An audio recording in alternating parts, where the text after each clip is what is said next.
Welcome to the Deep Dive. Today we're setting our sights on Thailand, looking into a really fascinating power shift in online shopping. Mhm. We've got some compelling information here, mostly from a report called Social Commerce in Thailand, Why Traditional MarTech is Failing. Right. And our mission really is to figure out why the marketing tech that works pretty well in the West seems to be, well, stumbling a bit in Thailand's unique market. Absolutely. And Thailand really stands out, doesn't it? It's the clear leader in social commerce across ASEAN. It's not some small trend. It's really driving a huge chunk of their e-commerce. It really is something. The data we're looking at suggests over 60%. That's, a huge majority of online sales in Thailand have some social media influence. Yeah, over 60%. Okay, so let's dig into that.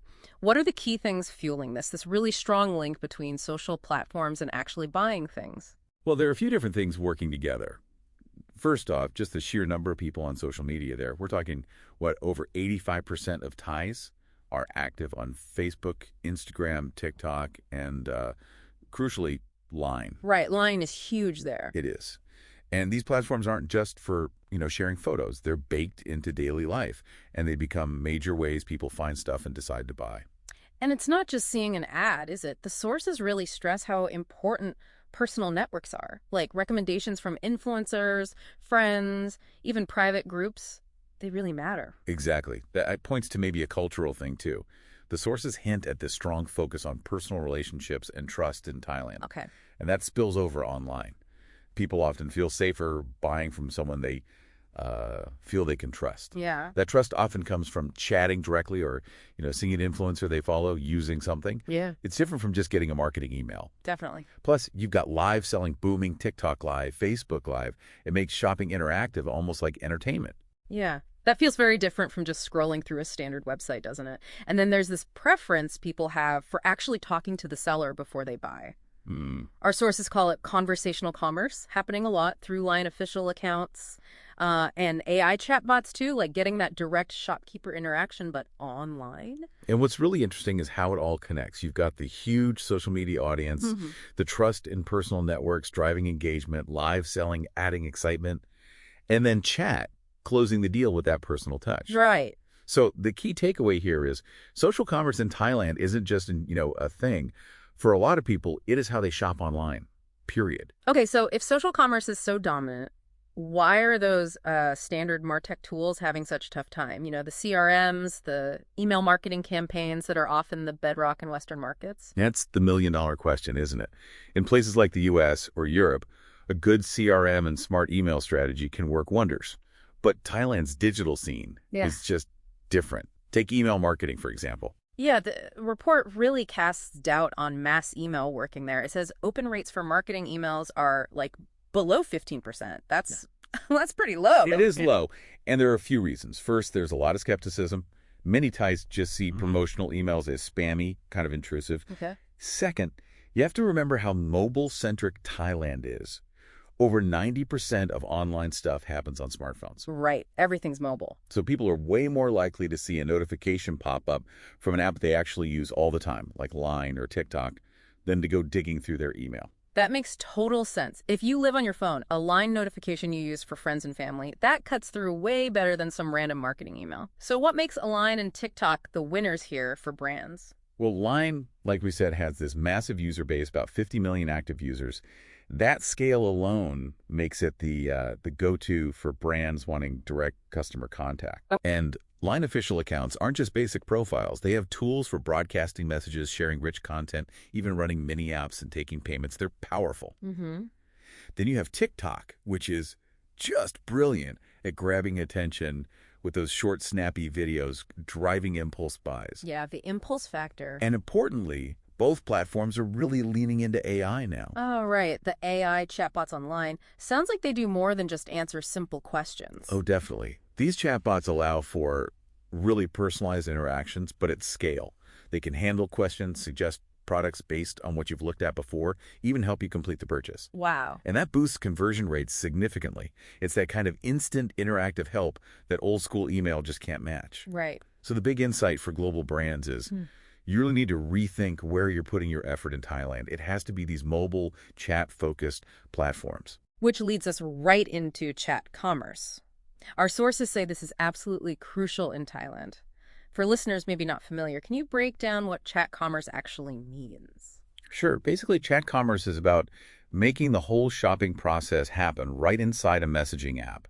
It combines real-time chat, often using AI chatbots, with things like finding products, ordering, paying, all within that chat conversation. Okay. And in Thailand, it's not just growing, it's really become a primary way people buy online. And it seems like that strong preference for personal interaction is the main driver, right? The report points out that Thai shoppers often really want to talk to a seller before buying, which is quite different from the self-serve model common in the West. It's almost like, browsing a market stall, Yeah. chatting with the vendor, that kind of ingrained behavior, finding a digital home. Exactly that. That human touch, even if it's an AI sometimes, builds trust.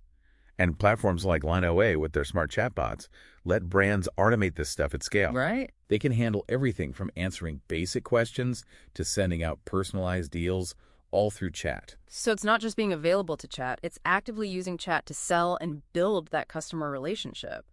The report mentions things like automated order updates via Line or AI suggesting products right in the chat. Yeah, and don't forget social proof in this mix.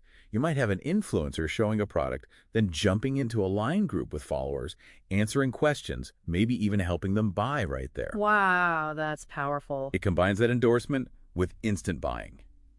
So the bottom line is, for brands wanting to connect and sell in Thailand, chat commerce isn't just a nice to have in their MarTech. It's essential. That really paints a picture of a very different marketing world. So for international companies wanting to succeed in Thailand, it sounds like a complete rethink of their usual MarTech playbook is needed. What does that look like, practically speaking? It means shifting priorities. Yeah. Fundamentally. For example, instead of relying heavily on a classic email CRM, successful brands are moving towards a kind of Line CRM. Okay, a Line CRM. Yeah, using Line official accounts and AI chatbots as the main way to manage customer relationships.